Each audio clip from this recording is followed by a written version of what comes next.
Gusto niyo bang makinig ng isang kwento? Opo! Ang pamagat ng aking babasahin ay Ayaw Maligo ni Bimbo. Handa na ba kayo? Opo!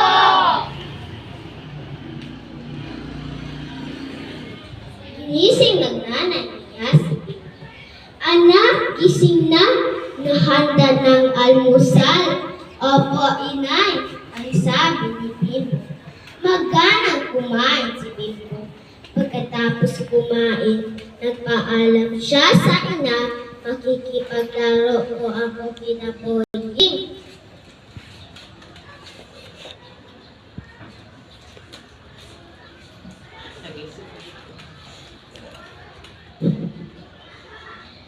Maligo ka muna bago makipaglaro.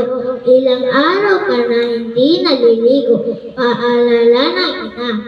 Sa lahat na pinakaayaw ni Bimbo ay maligo. Nasaan si Boying? Tanong ni Bimbo. Naliligo pa, susunod na lang daw siya. Ano ni Nonoy?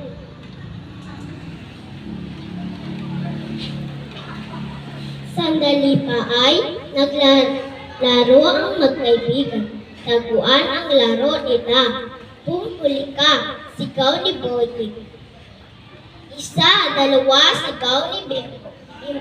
Lagi siyang nahuhuli sa kaibigan niya dahil naaamoy kung saan siya nagtatago.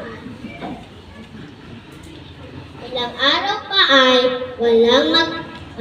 walang gustong makipaglaro kay Bimbo. Ayaw nila siguro makipaglaro na mabaho. Anangin na niya.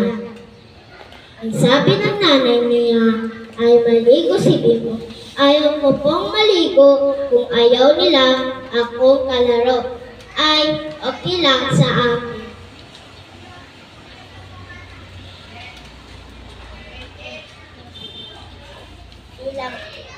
Ilang araw pa ay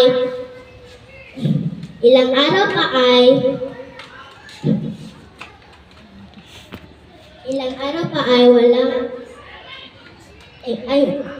isang araw pa ay mag-isang naglaro si Bimbo. Mag-isang naglaro si Bimbo.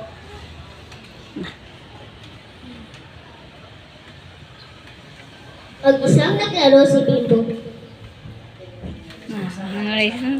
Basahan din siya.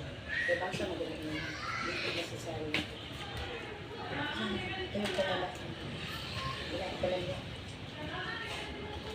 Mag-isang naglaro si Bimbo. Hindi na baling mawala ng kalaro si Bimbo. Baling mawala ng kalaro. Hindi siya maliligo. Takot kasi siya sa tubig.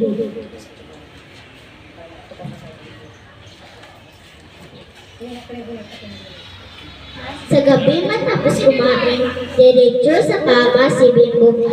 Kahit kagalitan ng ina, ayaw siya maligo. Takot kasi siya sa tubig.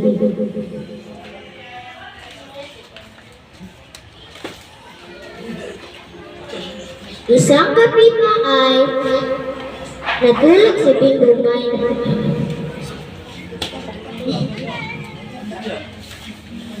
Isang gabi ay nagising si Bimbo sa pagkatulog niya. May naramdaman siyang gumagapang sa katawan niya. Ano yun? Napasigaw siya, namawakang kung ano ang gumagapang. Iyon, ipis. May mga ipis sa damit at kama niya. Nagtatarang si Bimbo. Takot na takot siya. Bakit? Anong nangyari sa iyo? Tanong ng nanay niya. Ikinukwento ni Bimbo ang tungkol sa ipis. Marumi na kasi gusto ng mga ipis, marumi at mabaho. Kinabukasan din ay naligo si Bimbo. Matagal siyang naglinis ng katawan, sumarap ang pakiramdam. Pagkatapos, hindi na pinuntahan ng ipis si Bimbo. Muling maligo siyang araw-araw. Marami rin muli pakipaglaro kay Bimbo. pakiramdam, hindi na pinantahan ng ipin si Bibo muling maligo siyang araw-araw, marami muling magpapaglaro sa kanya. Importante, maligo ang isang bata. Hindi